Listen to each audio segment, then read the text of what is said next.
Marshall wanted to do this, so we happen to be in the area, and so here we are. Could you explain Project Camelot? Sure, I'll do that. We are a website for whistleblowers from Black projects, and we also interview contactees and experiencers and authors and researchers. This is probably not important, but just because I deal with whistleblowers.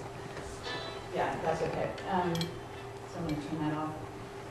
You know, I just always have to chat. If you understand whistleblowers, so whistleblowers from Black projects are just like whistleblowers in any sort of the mainstream, except that they're much more covert, and a lot of them are breaking national security oaths, etc. And we're famous for doing what is called the guerrilla filmmaking style, just putting a camera in front of somebody. We don't do sound bites. We allow them to talk for like 2 hours at a time. I'm not your usual interviewer, so, because I get a lot of flack. Some people love it and some people hate it. So my apologies to those of you that hate it. But what I do is I tend more to delve into and challenge and, you know, and really go into a subject matter and try to bring out the person in ways that they're maybe not accustomed to doing. Because the whole mission that Project Camelot is about is to get the truth out. And what happens with whistleblowers and a lot of people that are giving testimony of any kind, there's a lot of programming often that takes place. And so I will occasionally interrupt and ask questions that throw them off track because I tend to get the truth when I do that. And so it's an interesting tactic, but in this case, Marshall, I've prepared him, but also he seems to be, you know, more or less used to giving the truth as he knows it. So this won't be so jarring for him, you know, as it is for sometimes some of my interviewees. So that's an overview.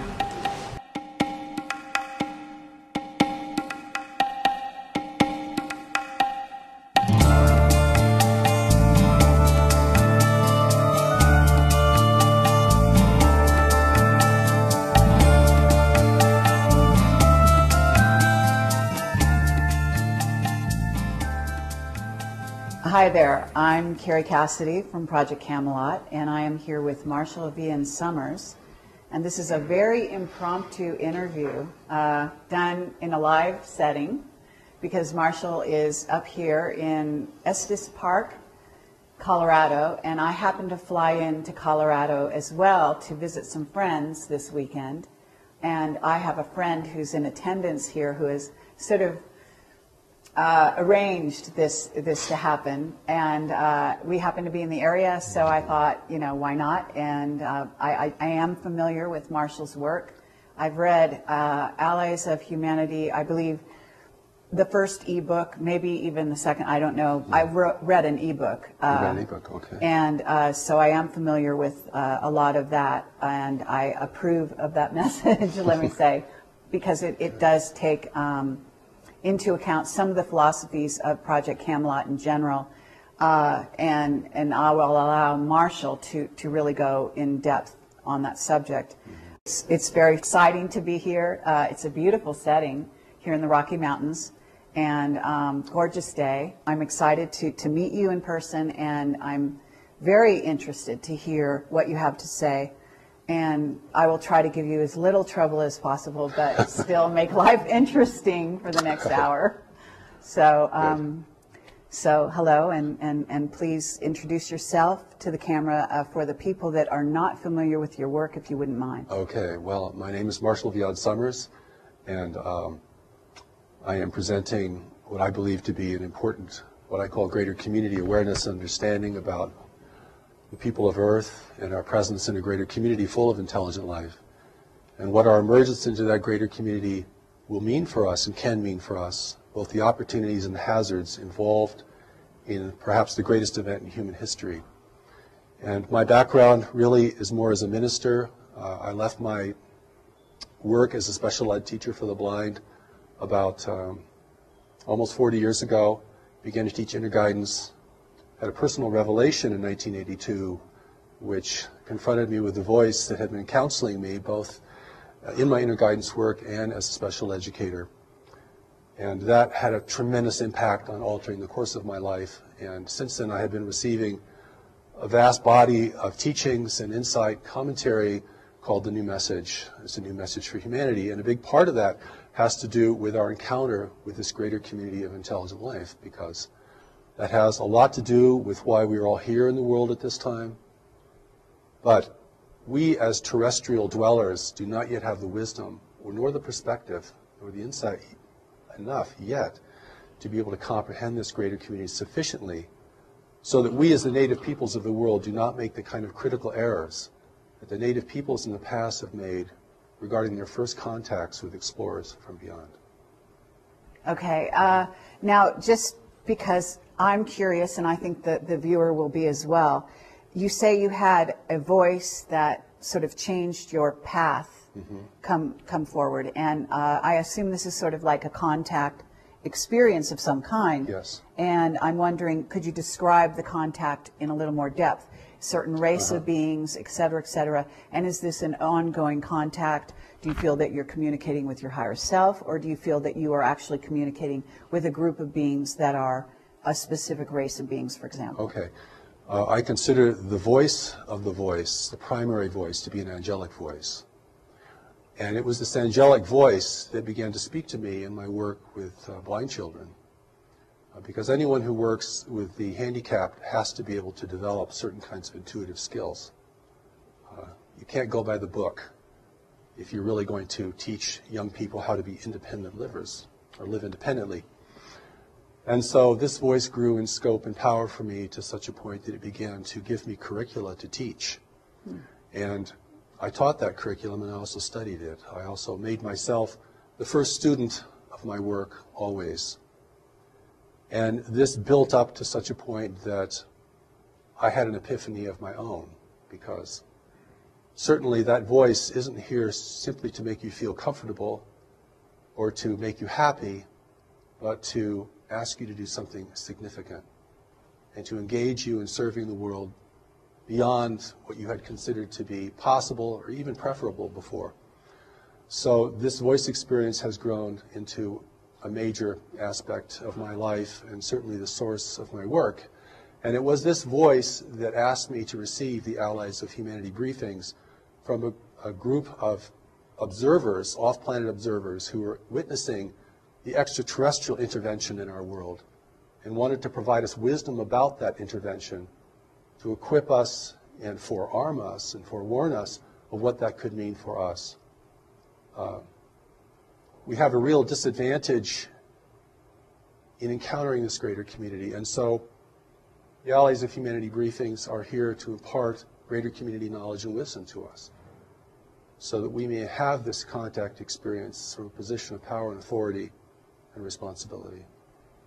But the angelic voice is the voice of the new message. It's the voice that has presented all of my writings, all of my recordings, and now is beginning to reach people in other countries and around the world. So it has been quite an inexplicable journey. So whenever anyone asks me about my life and how did you come into this, I'm always bewildered at how I'm going to answer such a thing.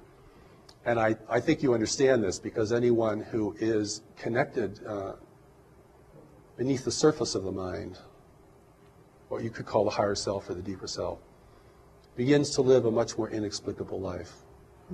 And I know many of your readers and viewers understand this and experience this, as do the people who are gathered here today. I guess I'm a little confused in terms of when you call it an angelic voice and you say the Allies of Humanity material that you were given. Yes. Did that come from the angelic voice, or did it come from another group that was then communicating to the angelic voice? Is there some kind of relationship here? Well, yes. The Allies of Humanity briefings are briefings from an extraterrestrial source. It's an authentic off-planet communication that I was asked to receive. And I should mention that when I was asked to receive this, I was very resistant to it. I just did not want to get involved in this arena called the extraterrestrial presence in the world. But before, in 1996, I was preparing Greater Community Spirituality, which is a very core book to the New Message teachings. And of course, it deals a great deal with the greater community, understanding God at the level of the greater community, understanding our association, our individual association with the universe full of intelligent life, what wisdom means there, the things that we do not yet understand in order to function there responsibly and effectively. And it was this voice that asked me to receive an off-planet source called the Aliados of Humanidade. And I finally relented because after a while, I mean, freedom is no choice in that sense. And that began the briefings, the transmission of the briefings. The first set of briefings happened in 2 stages over the course of 1 year. And the second set of briefings all happened within about just a few days. And the third set of briefings, which has not yet been published, most of it was received in 1 day. And then last February, I received the final chapter to it. And there's a story behind the Aliados which is pretty interesting because they're really operating as spies here in service to us because they represent free nations in our region of space. And freedom is rare in the universe, and particularly in our region of space. So we know from our worldly experience that free nations don't get along very well with unfree nations. And there's always a dissonance there and a difficulty. And so the world is now really being intervened by races who are here to take advantage of this world and of our position in this world. And the Allies briefings warn us about this, that this is premature contact, that humanity is not ready for contact. We do not have the social cohesion, we do not have the worldly wisdom. We're not prepared for this kind of engagement with races who can be far more clever and effective than we are, and who can exert much more control over the mental environment, a reality that we're only just beginning to understand. And so the briefings are really here not only to warn us, but to encourage us. Because what I see in the world today is that individuals and groups of individuals are losing confidence, not only in themselves individually, but in human institutions, human leadership. And of course, we all have good reasons to doubt human leadership. But this erosion of confidence in ourselves and one another sets the stage for the kind of intervention that is occurring in the world today, which is not a military intervention. It's an intervention of persuasion and dissonance, and it's manifesting itself in different ways. And so it's very important for us, particularly for people who have a spiritual grounding, who are focused spiritually, because we can make some very critical mistakes in assuming that whatever happens to us is the right thing to happen to us. You've heard these kind of platitudes. Mm-hmm. We're right where we just need to be. God gives us whatever we need. We can handle whatever happens. These are the kind of ideas that can really get us in trouble in engaging with the complexity of life, even as it's manifesting in our world today. Okay, well, very true words. In terms of the way the briefings came to you, can you describe how they came to you, like literally the physical way they came to you, and whether or not you say they came sort of through this this particular race or a group of races, and I'm not sure which, and whether or not they manifested to you interdimensionally, physically, or whether you were, you saw them in, however it was for you. Okay, well, because a lot of people have different question. experiences in that way when Certainly. they get telepathic information from other beings, other races, which may or may not be authentic, and coming from source and so on and so on, so forth. So can you describe sort of the nuts and bolts of that, and then we'll get into the context of the certainly. material. Well, I'll hold this in contrast to the experience of the angelic presence, which is a tremendous presence. In fact, for me, it was so tremendous that when I really was able to face it completely, it had a kind of devastating effect on my life. It wasn't a sweet and comforting kind of experience. It was more like being blasted by radiation, and it certainly created a shift in me. And so I hold that kind of experience, which is a tremendous experience presence, will fill the entire room. You can't think of anything else. You can't do anything else. I mean, it's overwhelming. And if you have not learned to recognize what it is, you might think it is a terrible thing that's happening to you. You might be terrified of it. So I've had a long runway in preparing to receive this kind of presence and to receive this communication. But the allies, I did not meet them personally.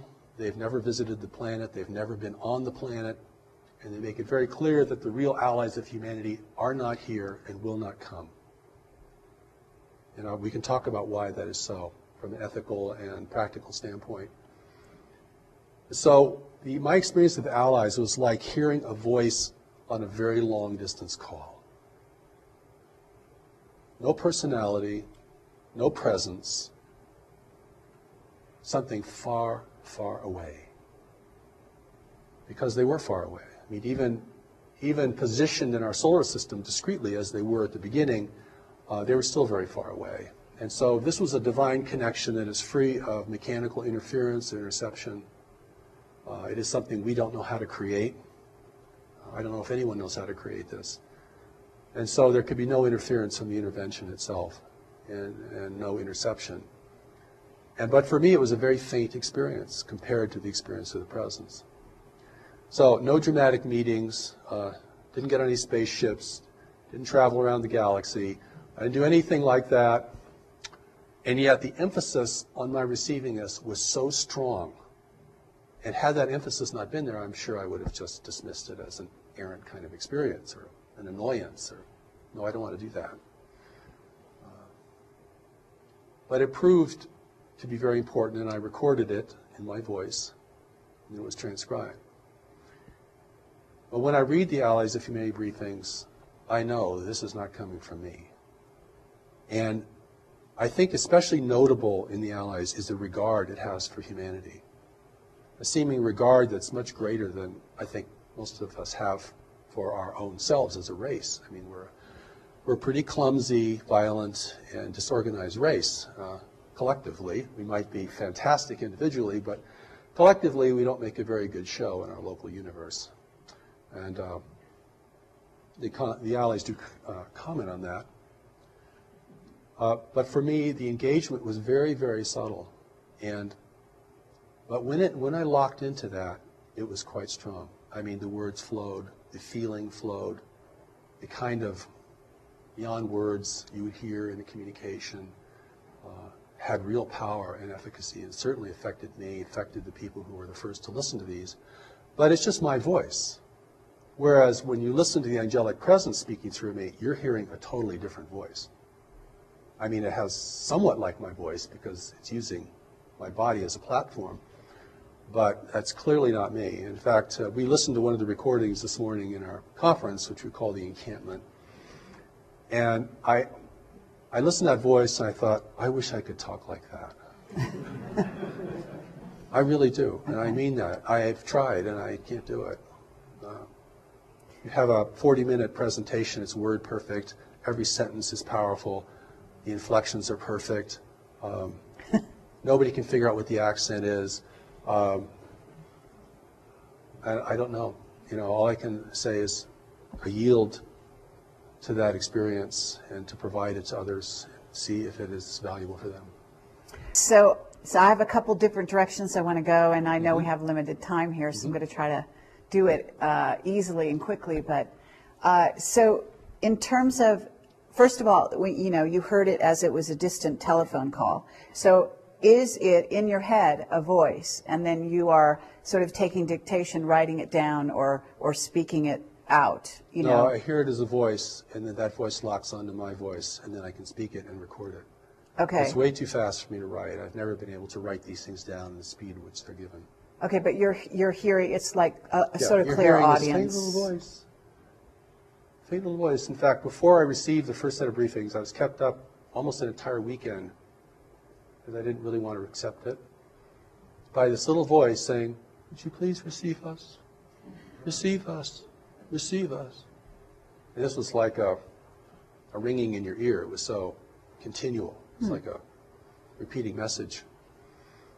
And but once I locked into the voice, I could speak it.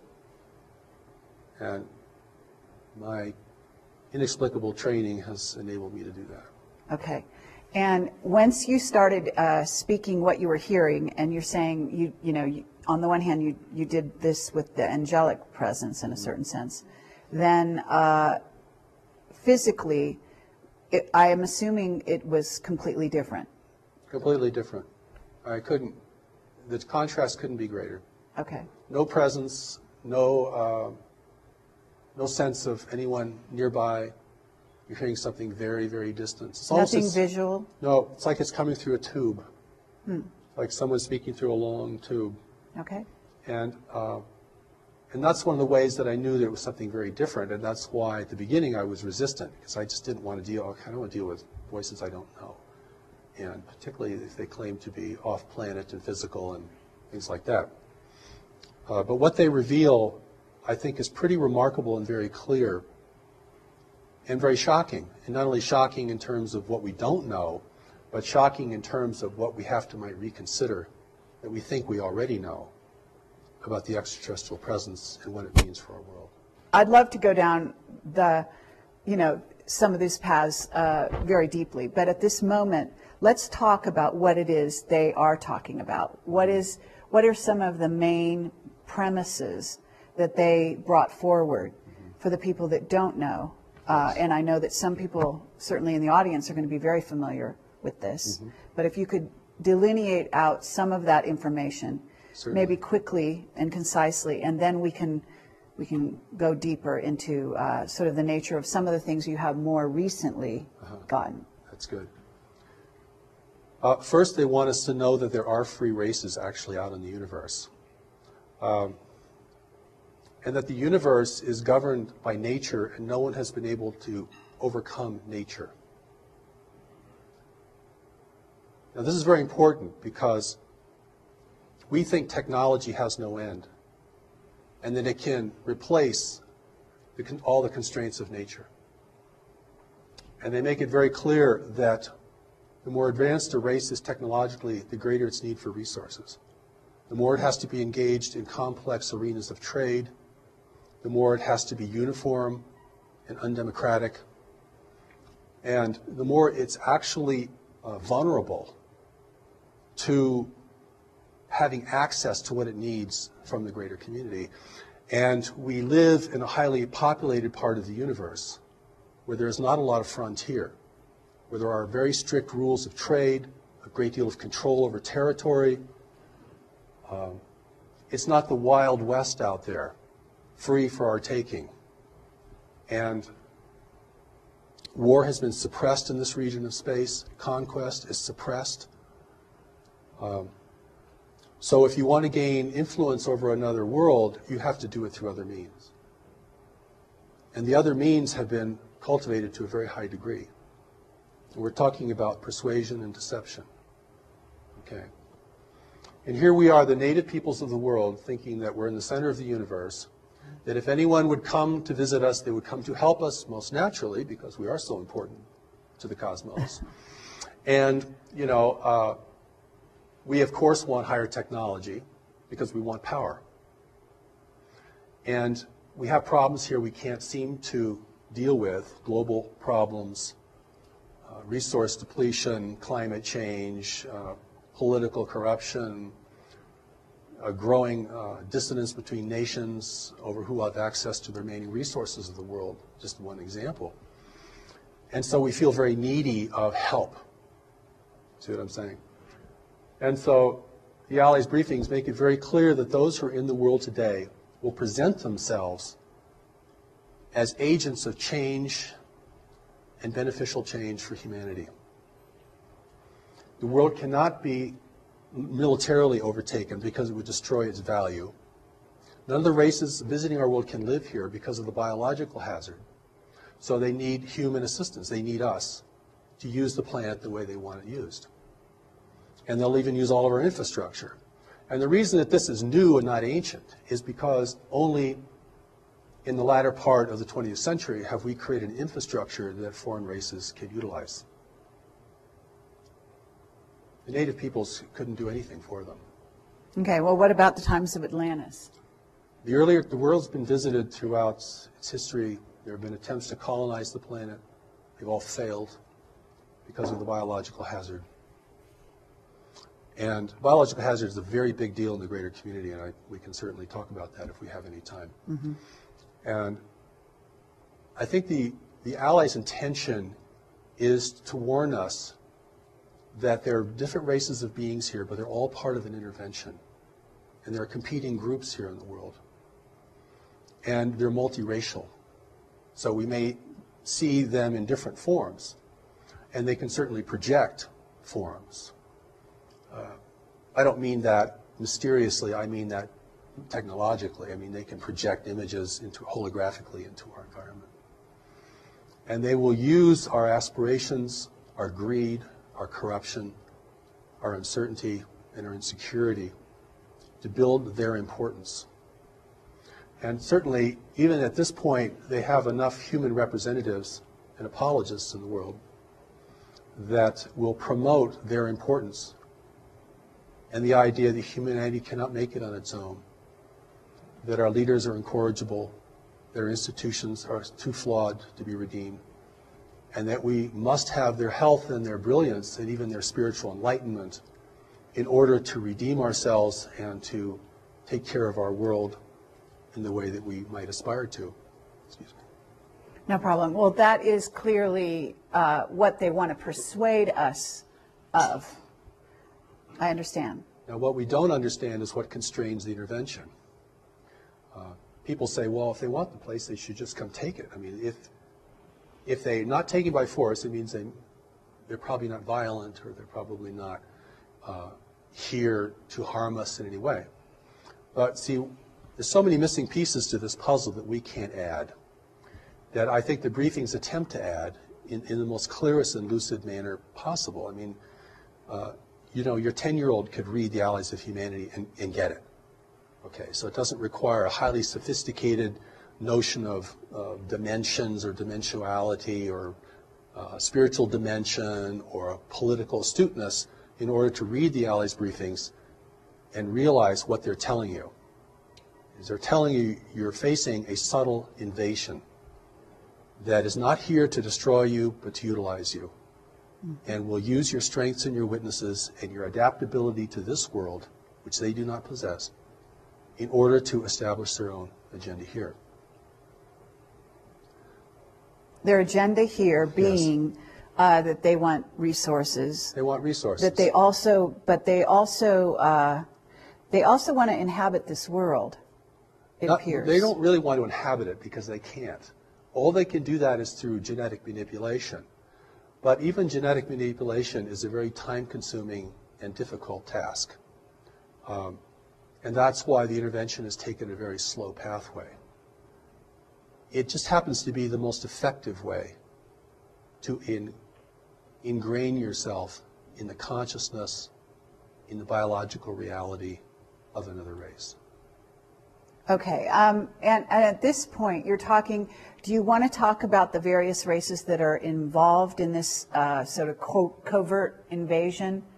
Or, you know, do you want to delineate out some of those races? Because obviously there are many, and we can't list all, 57 or more, because those are, some of our intel that tells us that at least 57 races, but quite possibly more. That's right. And do you want to, at least for the listener, because I know that you're using terminology just in your phrasing, that if people aren't quick and don't already have a background in this, they might actually have misunderstood what you said, because you'll say foreign, and they may think, well, we're in the United States, maybe he means France, and I, just because, I catch it, because obviously I'm used to thinking along these lines, but what I'd like you to do is, we're talking about an invasionary force, because people are very sort of hyped up on the notion that, oh, maybe we'll be invaded sometime in the future. A lot of movies bring that possibility forward. Certainly. But the fact is, we've been invaded, and we're being invaded as we speak by all of these races that you're describing. And so let's name some names, if you don't mind, just briefly, before we move on. Well, first of all, there are no names given in the Allies briefings. They do not describe where they're from because they want to protect their free Yes, worlds. I noticed that. They also do not describe in names the races who are here because it would be meaningless to us, or it could certainly generate a lot of fantasy and speculation. What is important to us is to know that those in our world today are resource explorers, and they are working beneath the rules or around the rules of engagement that are established in our region of space in order to have access to our world.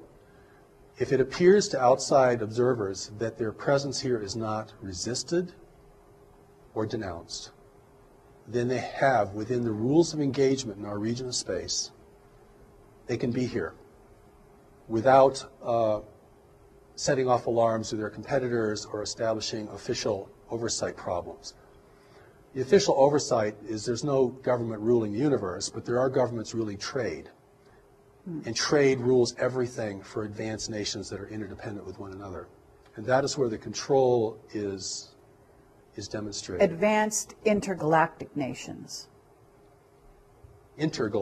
Yes, intergalactic. Advanced nations. And there's so many things here that,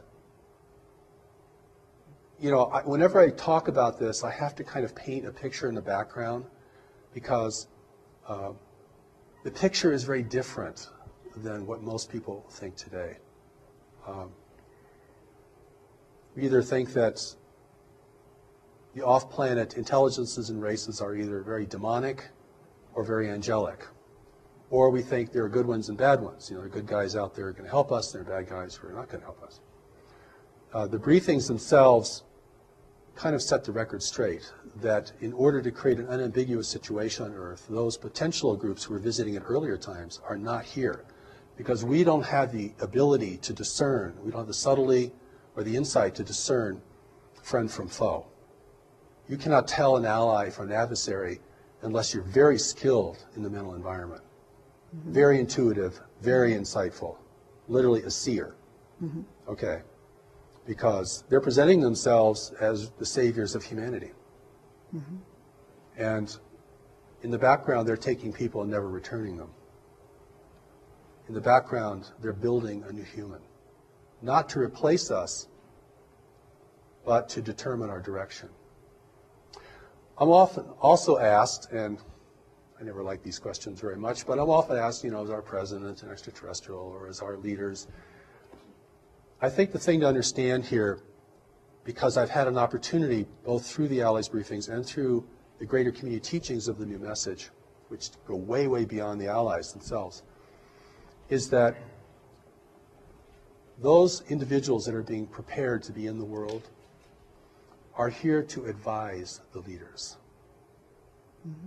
They're psychic, they're powerful, they're brilliant. You can recognize them if you have the eyes to see, but most people will not recognize them. They're not in positions of leadership, they're unaccountable to the public, you will rarely see them on camera. This is how an intelligent race gains ability and influence and control without the people knowing it. Certainly, because they don't realize they have somebody to rebel against. That's right. They think that they are in alignment, at least those that are following that particular person or group. Okay, so we have also, you made an interesting statement a ways back in which you said that in this area of I guess you said the galaxy, they don't allow, there's a lot of control and they don't allow war. That's right. And what I got was an overt war. And I wish you could talk about that a little more because that's an interesting statement. And, understanding in when I'm talking to you is what I have is a body of knowledge that comes not only from my own intuitive information, but also from the contacts, the whistleblowers, and the people that are feeding me information behind the scenes. So I have gotten some descriptions that dovetail, if you will, some of the things that you're saying. And, too strong a way to put it would be evidence. But I certainly have witness testimony that would maybe substantiate some of the things you're saying. So what I'm trying to do is find out whether or not they reveal themselves or they reveal more about this picture. So when you say that there's control in this area of the galaxy, who's in control, and if there's no war, in a sense we know there's a war. Certainly there's a war spiritually. Oh, very much so. And so, but there are ways that this so-called war manifests, and it sounds like there's limitations in the way the war can manifest in this area of the galaxy. Limitations is a good word. Large nations, if they become involved in networks of trade, have great influence over each other. And it's a very competitive environment. The universe, our universe that we're going to have to deal with, isn't a big frontier with a bunch of uninhabited Earths out there that we can go migrate to when we've just completely used up this one. I mean, and this reality is a very competitive reality. And so the skill in mental environment, the skill in persuasion, the skill of seers, the skill of things that we might hold to be very spiritual but now have been used or are used in a very mundane and even invasive way are used a great deal. I mean, once the rules are established, everyone figures out a way to get around them or to skirt them or to operate within them effectively. And of course, we're like the young child that goes into the big city. No, we don't know anything about the social reality, the political reality of that metropolis. And it's our naivete and our innocence that makes us probably endearing. I think you get this sense of endearment when you read the Aliados briefs. They really think we're very sweet, actually. But they also indicate that, you know, some things we don't know that could destroy us. Mm-hmm.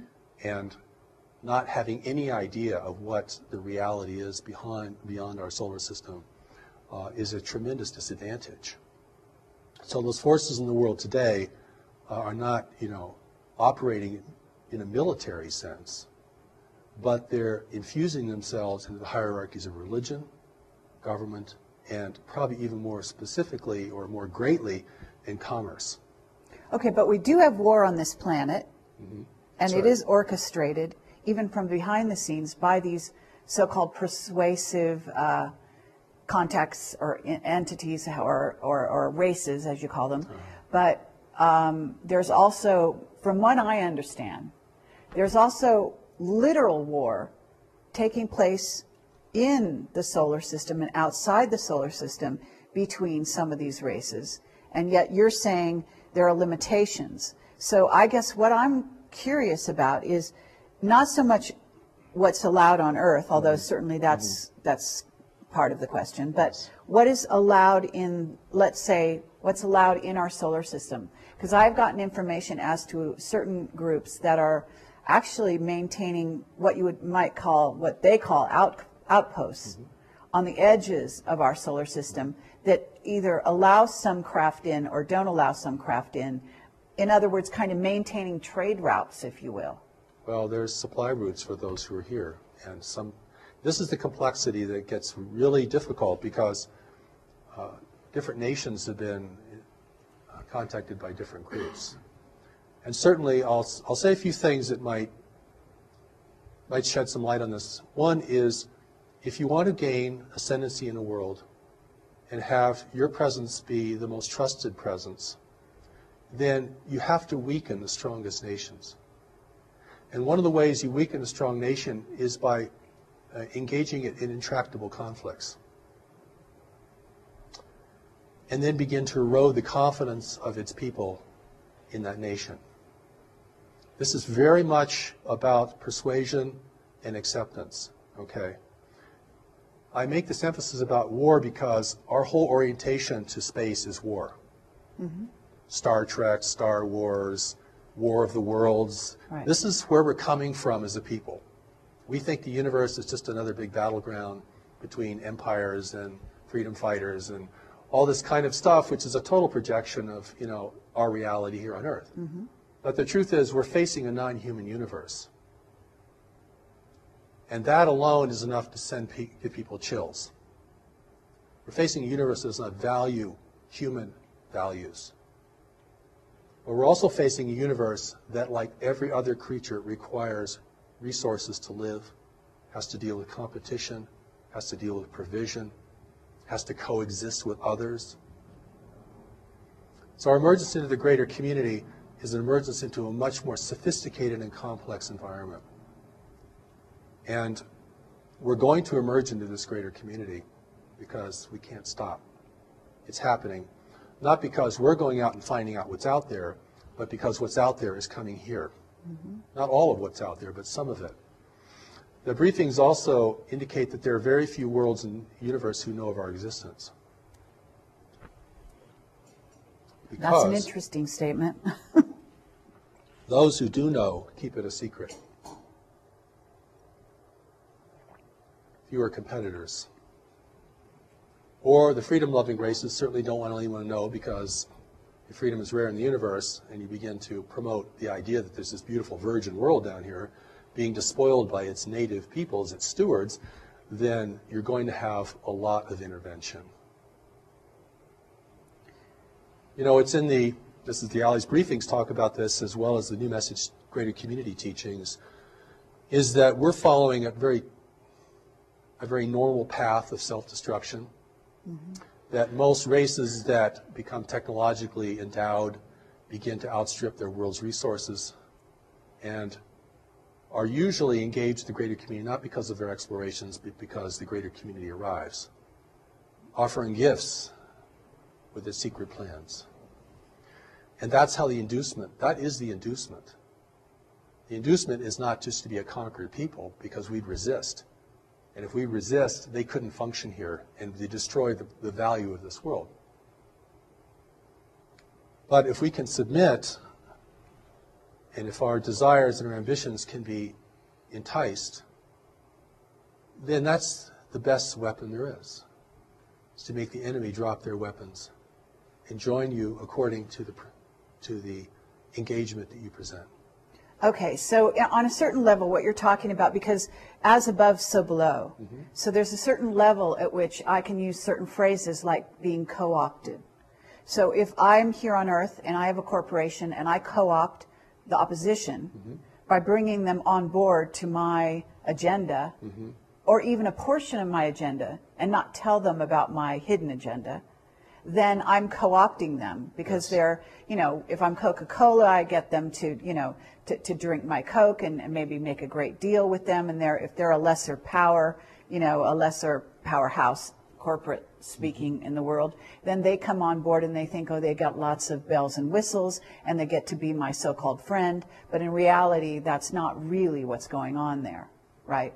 That's right. I'm Coca-Cola and I'm going into Africa and giving them Coke, free Coke, even whatever. I give a lot of things away, right, initially. Sure. And then they become my friends, and then they let me in and they let me buy land, they let me build corporations, build, you know, and then pretty soon I'm employing them, but pretty soon I'm also ruling them because I'm employing them. That's right. And so on and so forth. So by the same token, if we go off planet, a similar thing is going on.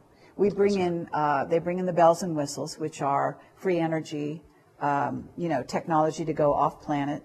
The idea of terraforming other planets is very appealing to a race that is despoiling their own planet, right? Certainly.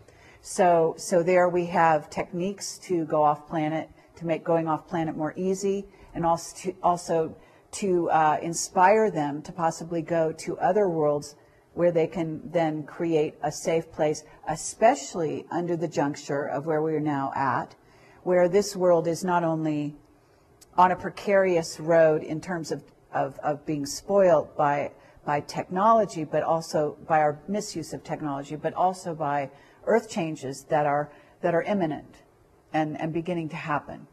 So that in that scenario, and then some of our black projects have what is called, you know, Project Looking Glass, and they have future technologies that can see the future, or potential futures that have more potential of happening than other potential futures. And then that gives them the upper hand, certain countries on this planet, the upper hand, so they can conduct businesses in a certain way to go in alignment with a positive agenda towards the future that looks like it's more likely going to happen anyway. So they're planning for a, you know, for a certain scenario, and the scenario involves earth changes on the one hand, it involves rolling out a sort of population elimination agenda on another, and then also sort of this resources trading establishments with various races off planet to where these alliances have been made and built and kept up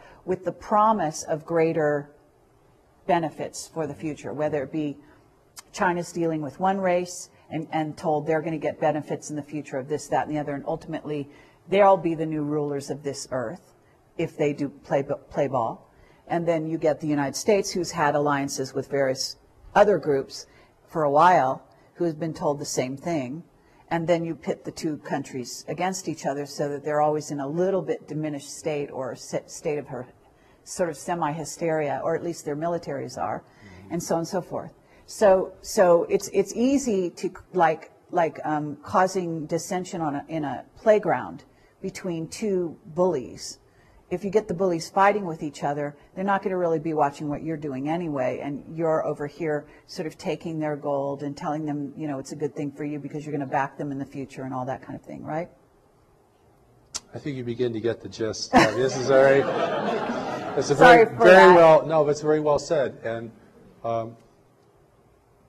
we're, you know, even today, even in the world even without an extraterrestrial presence here, I mean, we're starting to learn about the power of influence. You know, this is not, in most places in the world, this is not gunboat diplomacy anymore. This is about dependence. A nation becomes dependent upon what you purchase from them or provide them, then without changing their flag or their language, you begin to determine the course of their destiny. Mm-hmm. You don't really want to occupy them because that is way too expensive and difficult. You don't want them to resist you because that's way too difficult. And this is beginning to give us a picture of how nations influence one another in a greater community where the level of sophistication is much, much higher and where the psychic abilities are much higher. So I always want to take this into a larger arena of life, and also I hope we have time to talk about what the connection is to our core spirituality, because we are in the world today for a purpose, each of us. We're here to be in a time of transition and danger in the world. You know, the greater community, certainly many people feel connected to it anyway for reasons that they probably can't explain very well. And it's certainly going to be part of our collective and individual destiny. The fact that it's still, you know, barred from the social discourse doesn't diminish the fact that it's centrally important to our future and to what kind of world we're going to have. But it's very muddy water. And even the truth has been so sullied. I gave a presentation in Denver about 10 years ago to a group there, and a young man came out and he said to me afterwards, he said, you know, there hasn't been anything clean about the extraterrestrial presence for 25 years. And so, you know, we have to look now at what our relationship with this greater community is, our relationship with this intervention. I mean, not the whole universe is intervening here. I mean, we're just part of a larger environment, and we've come of age. Mm-hmm. We've reached puberty technologically. Mm-hmm. Okay, we're now subject to greater interests, and we're also destroying the planet, the wealth of the planet, the wealth that others would value. It's biological wealth. When I say resources, I'm not talking about, you know, coal seams. I'm not talking about the kinds of things that we think are really important. I'm talking about biological elements in a universe of barren worlds. I'm talking about blood, talking about plasma, talking about cellulose. I'm talking about the building blocks of life. This is precious stuff. The recent Allies briefings say, you have no idea how important a tree is. So it's really important for us to begin to get a more greater community perspective, if that's possible, than simply projecting all of our values out onto space, which will never really inform us of what we're dealing with. And that's what I think the Allies briefings, the greater community teachings of the new message, give us an opportunity to step out of this and to see the universe in a more prosaic manner, not a multi-dimensional, not in a way that, you know, is extremely subtle, but in a way that's manifest, because we have to deal with the manifest reality before we can deal with the subtle reality. You know, if we're running out of money, or if we've got a tumor in our side, right, or if we just lost our house, that's a lot more important than our meditation practice for that day. And so it's the manifest reality we have to begin to get a handle on. And that's not as complex, I don't feel as complex, or as mystical, because this is level confusion. Level confusion is a real problem here, because there are different levels, and the levels present different kinds of things to us. But if we miss the fundamental level, that we're the native peoples of the world, encountering resource explorers that we know nothing about, whose intentions are never revealed, whose activities are surreptitious, whose impact upon people is generally destructive and manipulative, then we have to deal with it at that level primarily if we're going to be a free race in the future. If we can't deal with it at that level, if we get lost in the dimensionality of this whole phenomenon, which is big, we're going to sell the world away or give it away. And we're going to do that. It won't be taken from us. Okay. And that's the difference. You see, this is where human responsibility or ability to respond becomes critical. And in the New Message teachings, one of the important things about greater community spirituality, spirituality of the universe, is this reality of knowledge. Because, and I'm going to use this word in a different way. I'm not talking about information or book learning or, you know, what we learned in high school or university. I'm going to talk about knowledge as a deeper mind. We can call it higher self, Christ self, Buddha self, whatever. This mind operates beneath the surface of our worldly mind, our intellect, which is pretty much totally conditioned. I mean, you're never going to totally recondition your personal mind. I mean, it is thinking how culture thinks. It is thinking according to our biological and social realities. It can think better, and it can be valuable, but it is very, very ingrained. Excuse me. Knowledge is really important here because it's the only part of us that cannot be manipulated. Okay. And I want to take knowledge out of the religious realm, if I can, or the high spiritual realm, because there's so many things associated with it, and bring it down into a kind of a consciousness baseline. This is the well of what you know and can know, and your ability to know. This is the part of you that's still connected to God. Not the part of you that's living a soul journeying through manifest reality. This is the part of you that didn't leave, that isn't journeying through manifest reality, or it's going with you, but it's not on that journey. This is the only part of us that cannot be manipulated by any worldly, extraterrestrial, interdimensional, anything. And this is important because this is the source of our strength and our integrity and our ability to see. If that does not become the emphasis of an evolving humanity, then we will be seduced en masse. And we'll be seduced in a way we never thought we'd be seduced. And how we'll be seduced is being offered what we want, which is the most deceptive form of seduction there is. Beauty, wealth, and power is part of that, certainly. And we're very primed for it. I mean, as the world becomes more disorderly, as resource depletion continues, as nations become more fractious with one another, and we're entirely able to make our own war, by the way. You don't need any help from beyond to do that. We're very good at that. We've been doing that for a long time, and nobody has to teach us anything about that. But the wars that we become engaged with, particularly in larger powers, do have a purpose for the intervention. If the only nations that could really rally the world are weakened sufficiently through intractable conflicts, and if the two or three strongest nations in the world are repitched in opposition to each other, or that's fortified, there will never be a consensus here. And that doesn't take as much intervention as you might think. Because everything that happens that we do is a result of our decision making. And what influences our decision making is what informs our decisions. And this is where the power of knowledge becomes centrally important. And this is where our spirituality isn't just a wondrous place to be, or a place to escape into, or a coping mechanism for dealing with a harsh and incomprehensible world, but becomes the traction for really being powerful here, and insightful, and beyond persuasion.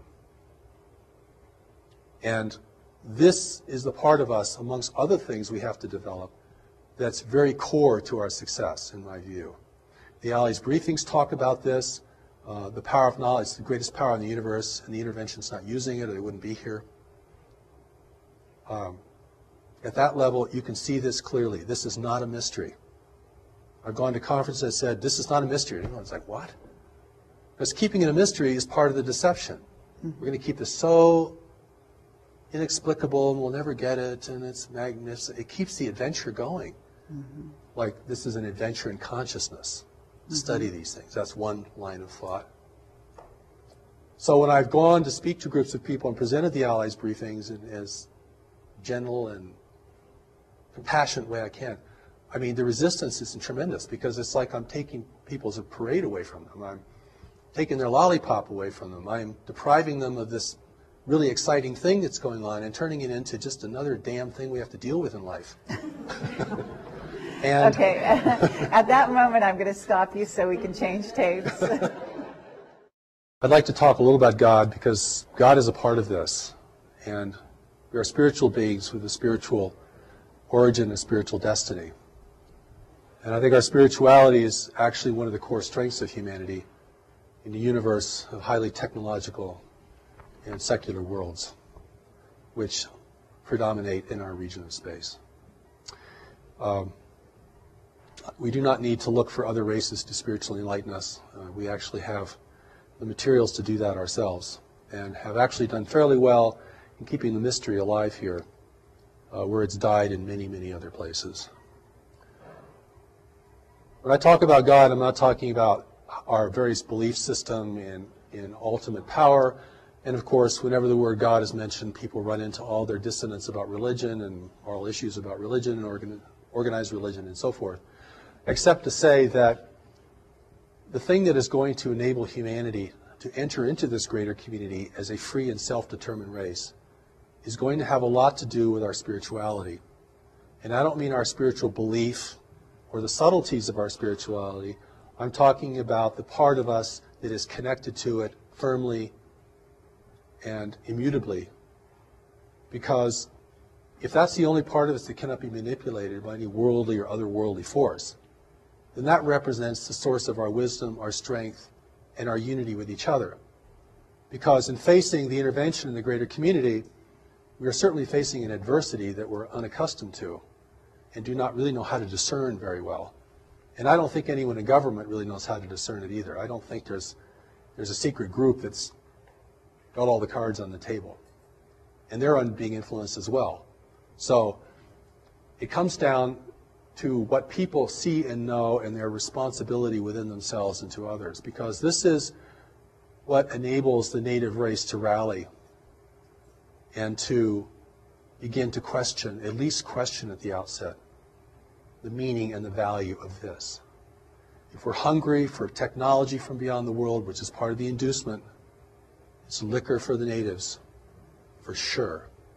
If we want others to come and rescue us, that will be accommodated. If we want an overseer in the world that's non-human, that will be provided. But it's really, we have to grow up and become responsible. We're going to enter this greater community. You can't have a nation run by tribal conflict and warring nations. And so in adversity here is the opportunity. And the opportunity is the intervention and the breakdown of environmental stability in the world are the two things that can prompt humanity to unite in its own defense. It has to be that powerful to overcome our attitudes, our beliefs, our history between nations, the contention between religions, all the things that fracture us and are fracturing us further and further and further, most of which we're doing on our own. The intervention can step back and just let us degrade ourselves down. They'll help us do that in certain ways. But I mean, we're doing a pretty good job, even if we didn't get any assistance. The opportunity here is really that humanity has to unite to be in the greater community. There are three requirements for freedom in the universe: self-sufficiency, unity, and discretion. Now, we're clearly losing our self-sufficiency at an alarming rate. And we're spending tomorrow's inheritance like there was no inheritance. We're selling our children out, frankly. We're going to use up everything as fast as possible, always thinking that the well will never go dry. And the world is going to reshape itself to assist us in that as we degrade the planet and change its natural balances, which have enabled the rise of human civilization. Those balances, if they become imbalances, can reverse that process. We have to become united, not that we're all clones of each other or we all live under one flag, but the cooperation is, united we survive the greater community, divided we fail to it, we fall to it, eventually. And the third is discretion. We're broadcasting out into space our wars, our foolishness, our comedies, our tragedies, everything. Discrete observer may never understand our nature, but they can certainly understand our tendencies and behavior. That will have to stop. Free nations do not broadcast, except to each other in ways that are very safely encoded. The price of freedom in the universe is unity, self-sufficiency, and discretion. If we require other nations to provide our core resources here, human freedom will be lost. I don't care what your political persuasion is, what country you come from, what your religious belief is, what inner voices you listen to. That's the name of the game. Okay. That's very interesting. I'm not sure, the last one, discretion, I would say discernment, but in a certain sense, I think you're using it as a more active verb. Yeah, that's right. I would include discernment in that, but certainly Right. Discernment has to lead to discretion. Right. Yes. So it's sort of the outside, the last point of station before action or as part of action. But so what you're saying, though, is very interesting in the sense that, and I don't want to make light of it, but, the Ronald Reagan saying of, at some point that if we had a common enemy, that would, in theory, unite us. Mm-hmm. Now, I'm not sure that he meant it in quite the same way you do. Yes. Right. And I think that people listening to this who are skeptics and who may be less sort of willing to accept any of your message might sort of look at that statement in that way. So is there a way that you can address that in the sense that if you were talking to the people that sort of love to go off on that Ronald Reagan quote, Right. Yes. What would you say? Well, I first would say that people are terrified of human unity. I mean, I've spoken to conspiracy groups before, and, human unity is just a big flag. It's a red flag. When I talk about unity, I'm talking about responsible management of the planet and cessation of human conflict. Not just purely for moral or ethical reasons, but for really practical reasons. I mean, we're going to have to protect the arable land of the world. We're going to have to protect fresh water and renew fresh water. We're going to have to do all this stuff, or we are, we're not going to have a future, or not a desirable one, certainly. And that is part of the reason the intervention's here.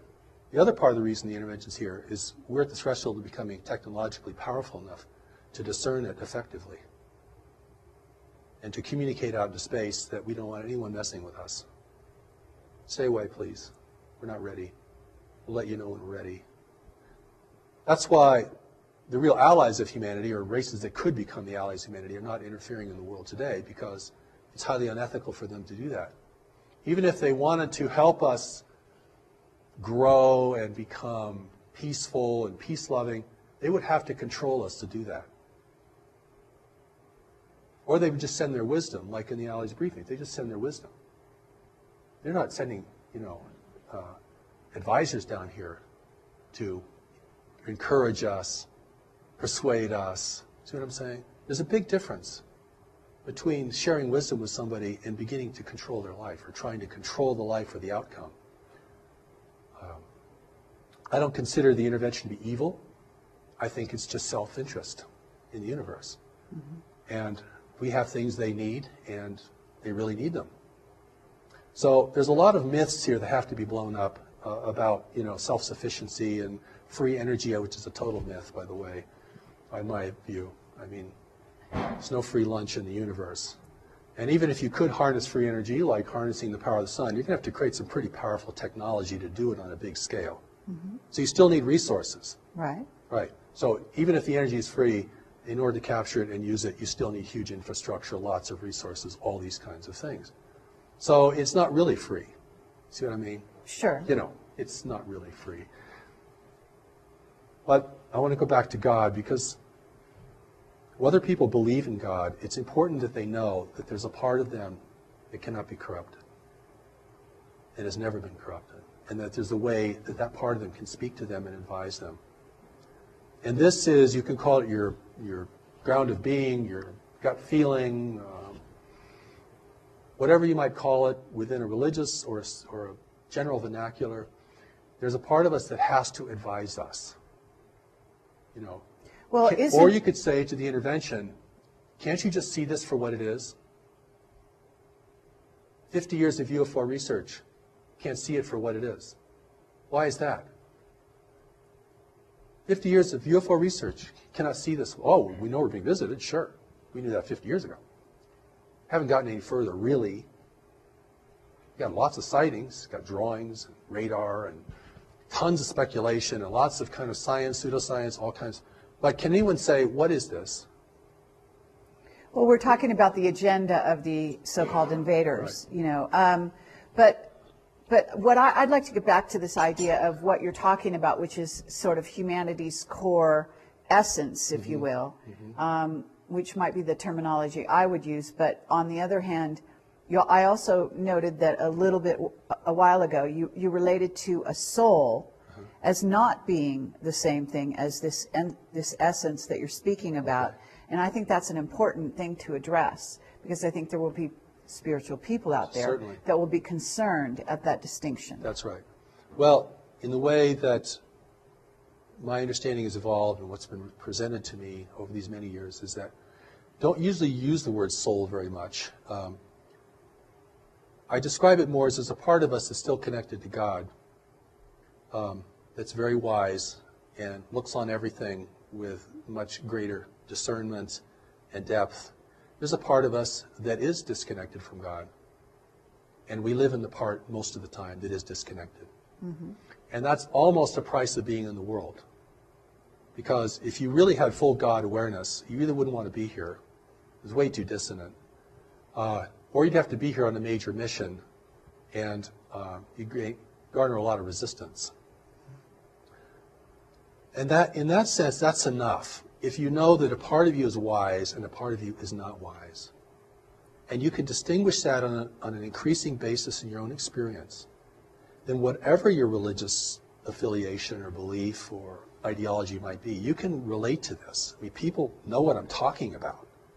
You know, when I've gone to foreign countries and talked about the intervention, you know, no problem getting that. Hey, we've been intervened with for centuries. We're being manipulated right now. I mean, there's no pretense of freedom and democracy and, you know, nobody can affect us because, you know, we're God's chosen race. And people know exactly what you're talking about. I mean, it's just from a different source. Oh, okay. Yeah, I can get that. Sure. And so it's this ability to see, recognize, and know things that's going to be very key. And it's, you know, it's under the radar of the intellectual conversation. And in my view, it ends up in the final hour being the most important thing. Because we're never going to fully understand the intervention, how it works. We might finally figure out its impact on our governments and the way they behave, which I think a lot is being done there. I think on our end of the spectrum, we're putting a lot of things together. And that's your work. And it's very laudable work. It's very important work. Because that's the part of us that's going to capitulate first. You know, and I want to say one more thing about that, if we have time. One of the arguments for intervention is that intervention threatens our economic interests. And therefore, our economic interests, you want to thwart intervention. But it's really the opposite. Our economic interests would be the first to be persuaded. If you can give power no one else has, one little piece of technology which may be a trinket in the universe, if that gives you supremacy in your world, your business world, your life, oh boy, that's unbridled greed right there. Well, I so mean, there is, in my work, though, yeah. these groups have been bought off in that way. In other words, that's a done deal. They have sold their souls in that regard. So what we're talking about is, now that they've done that, and they've done it in our name, so to speak, whether it be the U.S. government or Chinese governments have made deals with the visitors, okay, for these trinkets, as you call them. So knowing that it's been done, now what? well, I don't think it's a done deal, because there are elements in our government, this is what the Allies talk about. They don't really talk about our government because they don't really know much about our government, except that we transmit everything. Even the government transmissions can be, somebody could sit out there and read just our entire script, you know what I'm saying? There are factions within our government that are aware of the intervention that support it, and there are factions that resist it.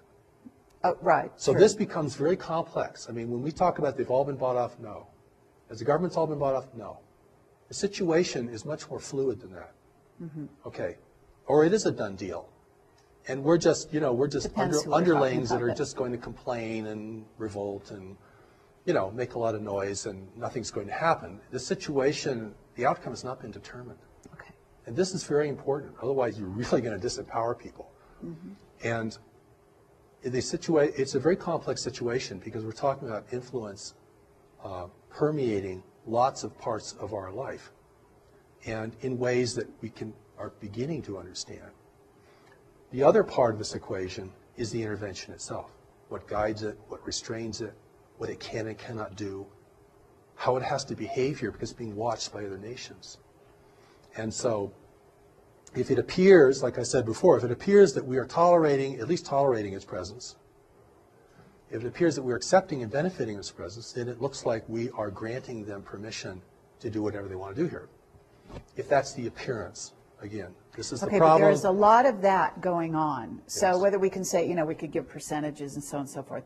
But the issue that I'm kind of trying to get to is that if we have a faction, and we're certainly aware of what we call white hats in the government around the world, who are not willing to cede sovereignty, whether it be of nations or individuals, to these visitors, whoever they are, regardless.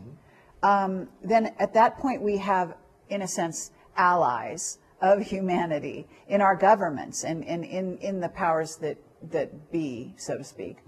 And so given that we have that, then what is the next step? Because, there's a level at which individuals cede their freedoms, okay, and that has to do with how they interact with visiting races, and then also with governments and so on.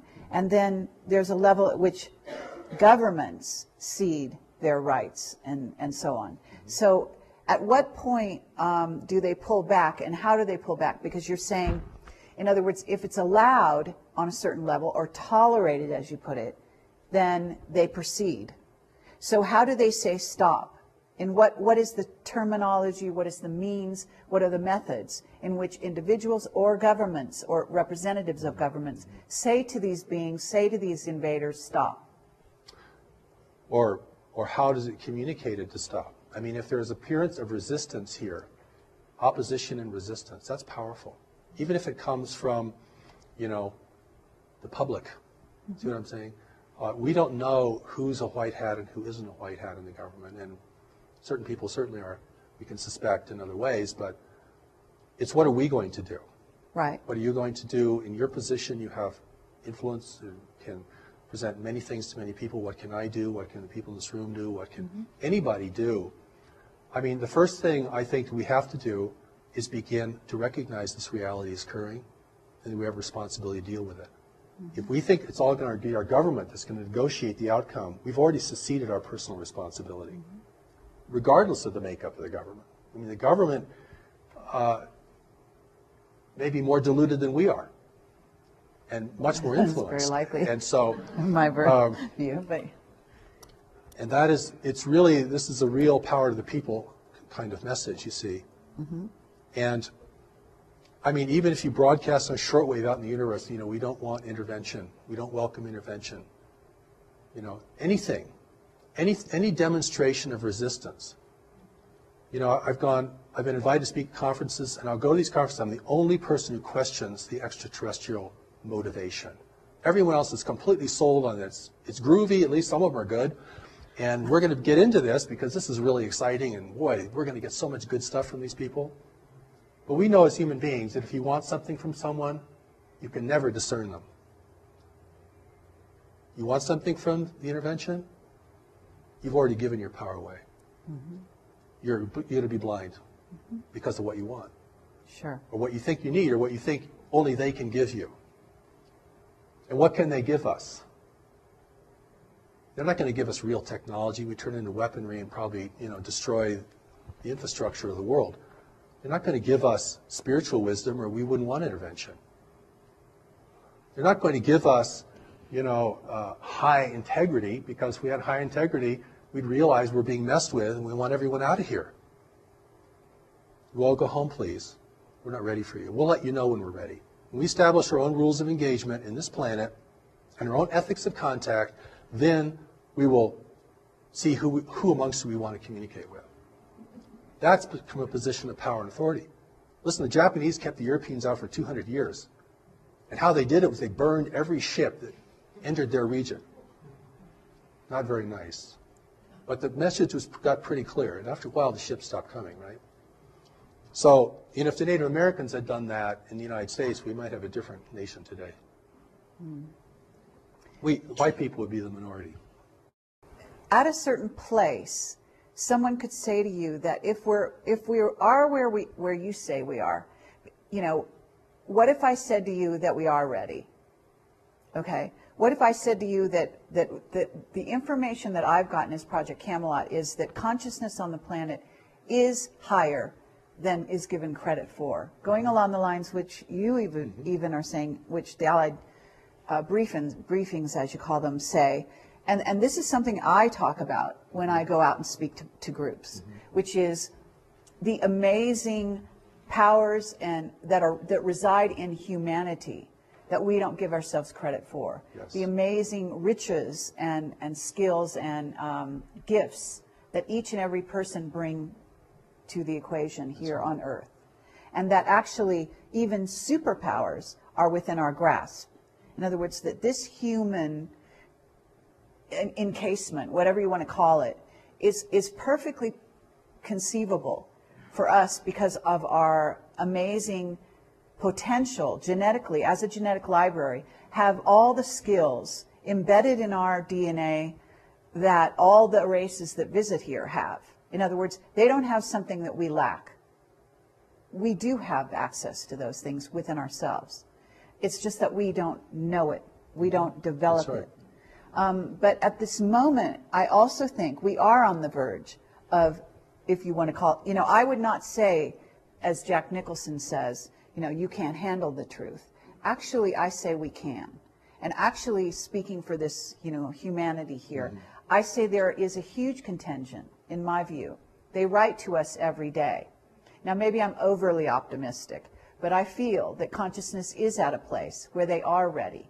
And so, just to wrap up, what would you say to them? And I think some of your advice, or the Allies' advice in a certain sense, if you want to call it advice, is very pertinent. Because if we are on the verge and we are ready, then what's the next step? I would say that we can be ready, and we're not quite ready.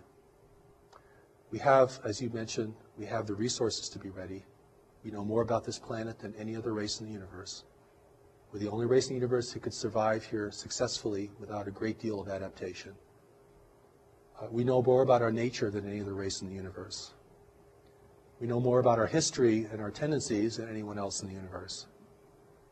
And that if other nations want to help us, they should share us their wisdom about what life is really like and the pitfalls and dangers of functioning in a greater community.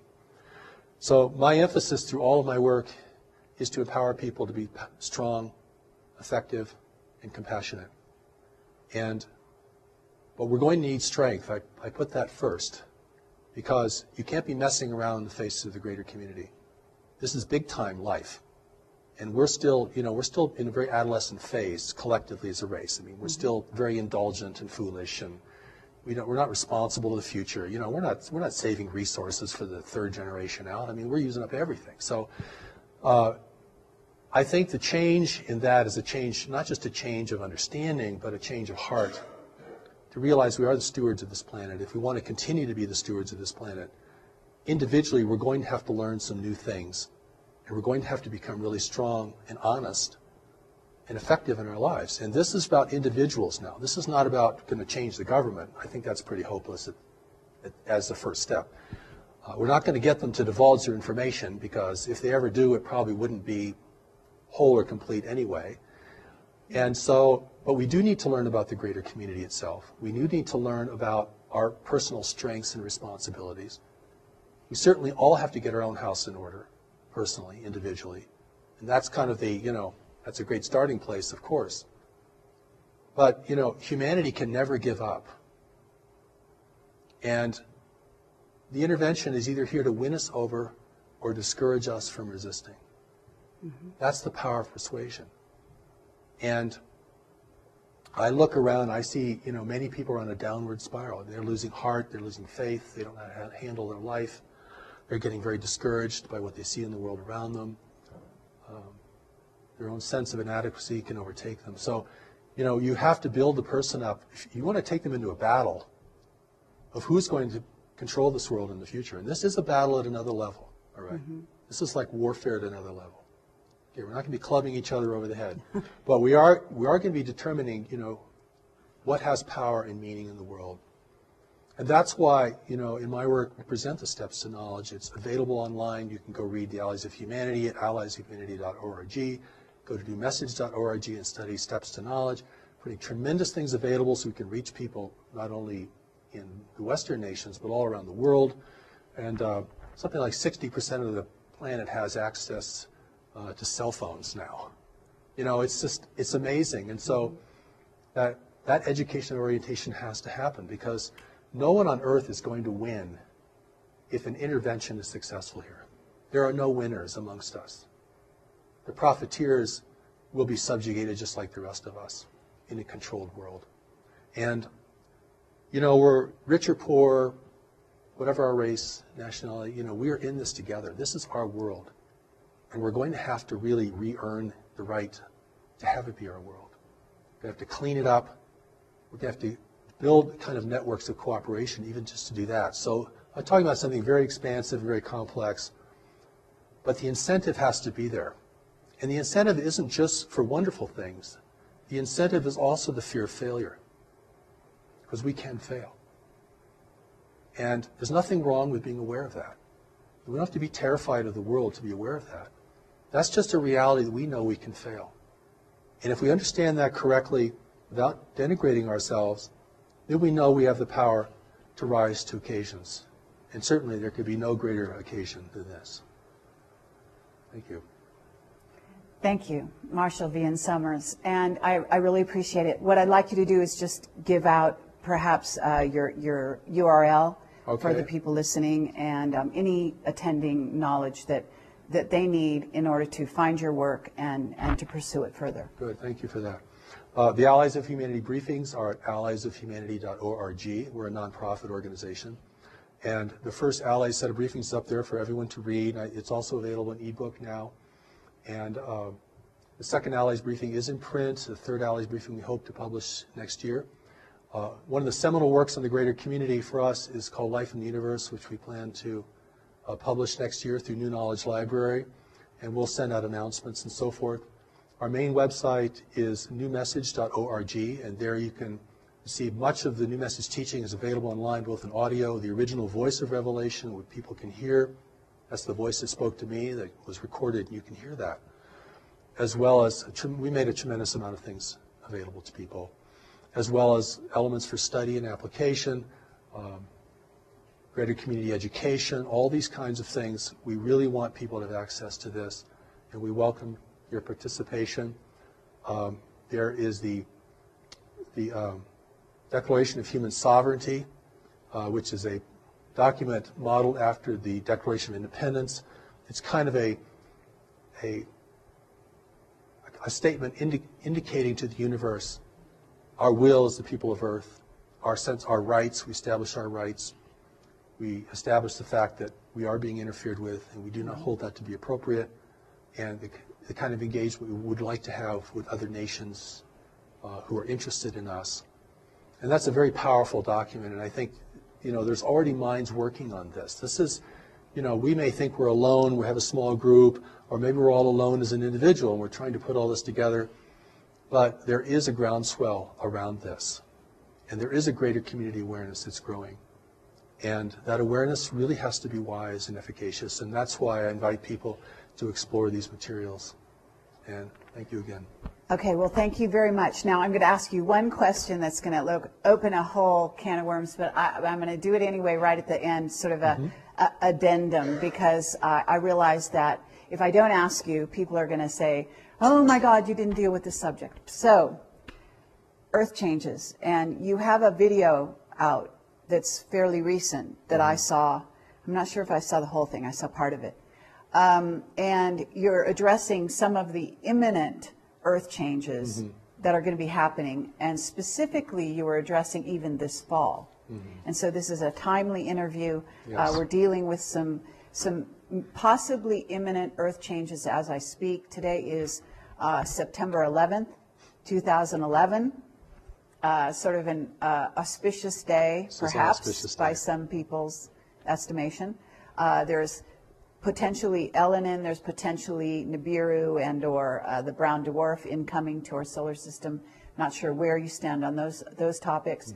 But basically, what can you say briefly with honoring the fact that you do have it, have some issues with the length we've been going and so on. Just briefly, could you address what you think might be imminent and why?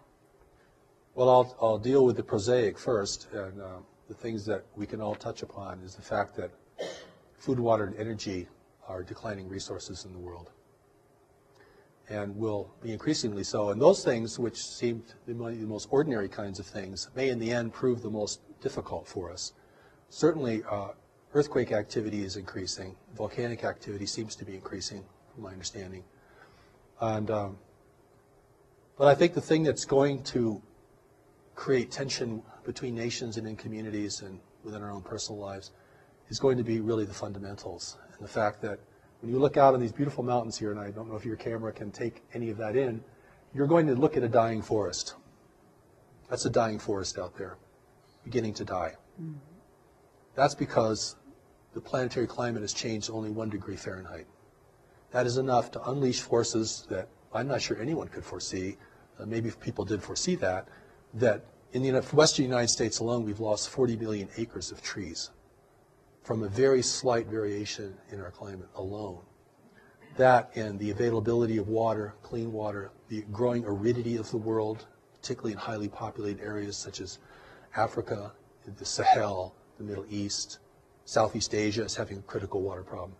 These are earth changes that these are big things. This is a 4-alarm fire, actually. The other background things of increasing volcanic or seismic activity is going to have its impact as well. And I know there are other people who feel there are celestial forces that are increasing the frequency or the pitch of this, and I do not want to comment on that. I don't feel I really know enough about that to comment on that respectfully. But clearly, the pitch of the world, the intensity of things is escalating. And even if you come to a beautiful place like in the Rocky Mountains here, you can feel that escalation. I mean, young people are committing suicide and capitulating into drugs like never before. I mean, this isn't just uplifting people. This is also wearing us down. The pitch, the intensity, not just of more activity, but the actual intensity of the mental environment. And it's really something. And to keep your head in all this, you have to become very strong, very grounded in knowledge, and very appreciative of the greater powers who are here to assist us beyond the visual range. And I think that, we have to accept that we're entering into a new world. We crossed some invisible boundary that said, oh, now we're in a new world. And this isn't going to be like the world of our parents or our grandparents. I mean, we're entering a world of environmental shift. And we've dealt with that, you know, on a national or tribal level in big ways through history, but not on a global level. And that is going to change the landscape so dramatically. It could change our whole idea of religion, could change certainly our governments and their functionality. It will be a great incentive to war, even without foreign persuasion, as a growing number of people attempt to drink from a slowly shrinking well. And the only way that you can prevent chaos and decline is by a growing sense of unity and compassion and the awareness that we're in this lifeboat together, this lifeboat called Earth. Thank you. Thank you.